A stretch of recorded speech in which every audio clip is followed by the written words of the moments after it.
নমি তোমায় হে বিশ্বকবি, বঙ্গ সাহিত্যের উষার রবি, ভারতের বুকে করিছ প্রচলন, ঐক্যের প্রতীক উৎসব রাখি বন্ধন। প্রদান করিছ মোদের গীতবিতান, তারই জোরে বারে গীতের প্রতি নারীর টান।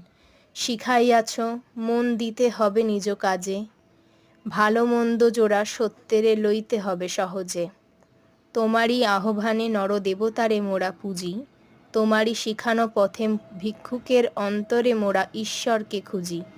বাংলা সাহিত্যেরে তুমি করিছ গতি প্রদান, চিত্রাঙ্গদা শ্যামা প্রভৃতি করিছ মোদের দান। আবির্ভাব তোমার আজি এই শুভ দিনে, অমর হইয়া থাকিবে তুমি চিরকাল আমাদের মনে।